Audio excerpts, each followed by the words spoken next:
Before the world knew him as Lord Buddha, he was Siddhartha Gautama, a prince born into unimaginable luxury. The moment he opened his eyes, destiny wrapped him in silk. His father, King Siddhartha, was told by wise sages that this child would become either a great emperor or a great spiritual leader. Terrified of losing his son to a life of renunciation, the king chose comfort as a cage. He decided that Siddhartha would never see pain, struggle, or sorrow. If suffering never touched him, how could wisdom awaken? So Siddhartha grew up surrounded by perfection. His palace was filled with music, laughter, flowers, and endless pleasure. Servants anticipated his every need before he could even speak. Seasons were controlled for him: cool fountains in summer, warm fires in winter. Old age, illness, and death were carefully hidden from his sight. From the outside, Siddhartha had the kind of life most people dream of. Power, wealth, respect, and comfort followed him like shadows. Yet, deep inside, something felt wrong. At night, when the palace fell silent, Siddhartha would stare at the ceiling and feel a strange heaviness in his chest. He had everything, but he did not feel fulfilled. Laughter sounded hollow. Pleasures faded quickly. The more comfort he received, the more restless his mind became. He began to ask questions no one around him could answer. Why does happiness disappear so fast? Why does the heart still feel empty even when desires are fulfilled? This discomfort confused him. People around him believed happiness came from accumulation: more wealth, more pleasure, more praise. But Siddhartha sensed that happiness was slipping through his fingers like sand. The more tightly he tried to hold it, the faster it escaped. One day, unable to silence his curiosity, Siddhartha insisted on leaving the palace. His father reluctantly agreed, ordering guards to clear the streets of anything unpleasant. The city was decorated like a festival, hiding reality behind beauty. But fate does not obey human plans. As Siddhartha rode through the streets, he saw something that shook him to his core. An old man, bent with age, struggling to walk. His body trembled, his face carved with lines of time. Siddhartha had never seen anything like this. Confused and disturbed, he asked his charioteer what had happened to the man. The answer struck him like thunder. "This is old age," the charioteer said. "Comes to everyone." Soon after, Siddhartha saw a sick man, groaning in pain, his body weak and helpless. Then he saw a dead body, lifeless and silent, surrounded by mourning faces. With each sight, something inside Siddhartha broke. These were not accidents. These were truths of life. Truths hidden from him for years. For the first time, he realized that no amount of wealth could stop aging, sickness, or death. The palace walls had not protected him. They had only delayed the truth. A terrifying realization dawned on him. If suffering is inevitable, then what is the purpose of chasing temporary pleasures? If everything ends, then what truly matters? That night, Siddhartha could not sleep. The comfort of his bed felt unbearable. The silence screamed louder than noise. He looked at his sleeping wife and newborn child, feeling love, but also a deep conflict. He understood that attachment, no matter how beautiful, could also become a source of suffering. In that moment, a powerful decision began forming in his mind. Not a decision driven by hatred for life, but by an intense desire to understand it. He did not want to escape the world. He wanted to understand suffering so deeply that he could rise above it and help others do the same. This was the beginning of Siddhartha's inner rebellion. Not against his family, not against society, but against ignorance. A rebellion against living a life without understanding its truth. Little did the world know that a prince, who had everything, was about to walk away from it all. Not to lose himself, but to find the ultimate meaning of life. And this was only the beginning. In the quiet hours before dawn, while the palace slept in ignorance of what was about to happen, Siddhartha Gautama made the most difficult choice of his life. He looked one last time at the world that defined him as a prince: the gold, the comfort, the identity given at birth, and understood that none of it could answer the questions burning inside him. Without anger, without hatred, and without regret, he walked away. Not because he lacked love, but because his love for truth was greater than his fear of loss. The moment he stepped outside the palace walls, Siddhartha became a seeker. His royal clothes were replaced with simple robes, his power with uncertainty, and his certainty with endless questions. For the first time, he felt the cold of the night on his skin and the hunger in his stomach. Yet strangely, his heart felt lighter. He was finally free to search. Siddhartha began studying under great spiritual teachers of his time. He learned meditation, deep concentration, and mental discipline. His teachers were impressed. Some even believed he had surpassed them. them. They offered him leadership, respect, and followers. But Siddhartha refused. Though his mind had become sharper, his questions remained unanswered. He realized something important: knowledge alone does not end suffering. Discipline alone does not bring peace. Believing that desire was the root of pain, Siddhartha turned toward extreme asceticism. He punished his body, convinced that breaking physical attachment would free the soul. He ate almost nothing, sometimes surviving on a single grain of rice a day. His body grew weak, his ribs visible through his skin. Villagers mistook him for a corpse still breathing. Yet his determination did not fade. He pushed himself harder,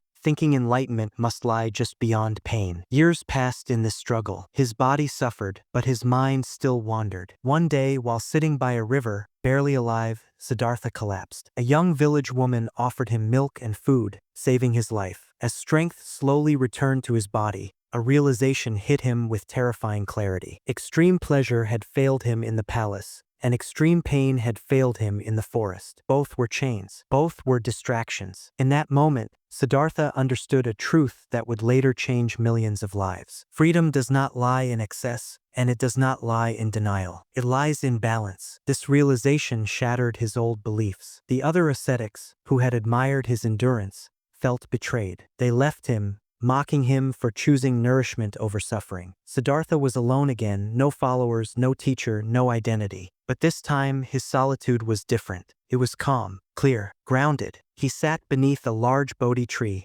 vowing not to rise until he understood the nature of suffering and the path beyond it. As the night deepened, his mind was attacked by doubt, fear, temptation, and memories of his past life. Comfort whispered to him, power tempted him, failure mocked him, but Siddhartha did not run. He observed. He watched every thought rise and fall like waves. As hours turned into silence, something extraordinary began to happen. His mind stopped fighting reality and started seeing it clearly. He saw how desire creates attachment, how attachment creates fear, and how fear creates suffering. He saw that pain is not caused by the world itself, but by our resistance to it. He saw that peace does not come from controlling life, but from understanding it. As the first light of dawn touched the earth, Siddhartha Gautama awakened. He was no longer a seeker. He had become the Buddha, the awakened one. But his journey was not complete yet. Awakening was not the end. It was the beginning of a mission far greater than himself. As the sun rose on that quiet morning, the world looked the same, but Siddhartha Gautama was no longer the same man. He had crossed an invisible boundary, from confusion to clarity, from searching to knowing. He was now the Buddha, the awakened one. Yet, instead of celebration, his first feeling was silence. A deep, unshakable peace that did not depend on circumstances. For the first time, his mind was free. At first, the Buddha hesitated to teach. What he had realized was subtle, profound, and difficult to put into words. He wondered whether people, trapped in desire and fear, would even understand. But then compassion arose within him. He remembered his own suffering, his years of confusion, and the countless beings still trapped in the same cycle. He understood that truth gains meaning only when shared. The Buddha began teaching simple ideas with deep power. He explained that suffering is a part of life, not as a punishment, but as a reality. He taught that suffering comes from craving for pleasure, control, identity, and permanence in a world that is constantly changing. Most importantly, he showed that freedom is possible. Not through wealth, not through pain, but through awareness, right understanding, right action, and inner balance. People from all walks of life came to listen. Kings and beggars sat side by side. Rich merchants and broken souls found the same peace in his words. The Buddha did not ask people to worship him. He asked them to observe themselves. He taught that no one else could walk the path for you. Just as he had awakened through direct experience, each person had to see the truth within their own life. When someone insulted him, he smiled. When praised, he remained calm. When faced with loss, he did not collapse. His strength came not from control, but from acceptance.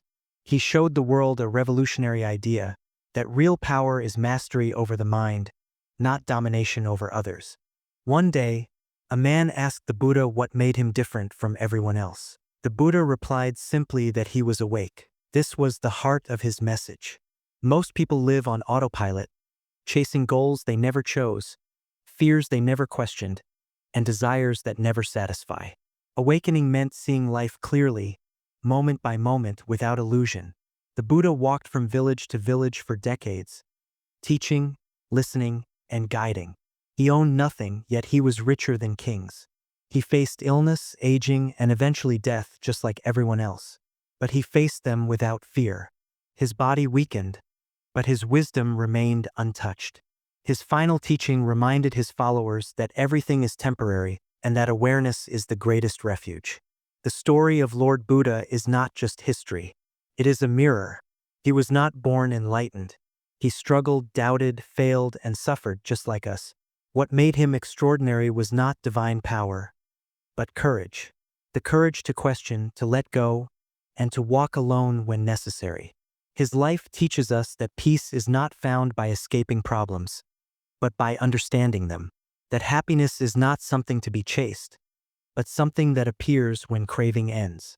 And that no matter how lost you feel, awakening is always possible, if you are willing to look within.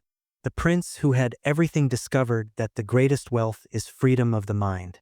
And that lesson, even today, has the power to change lives, including yours.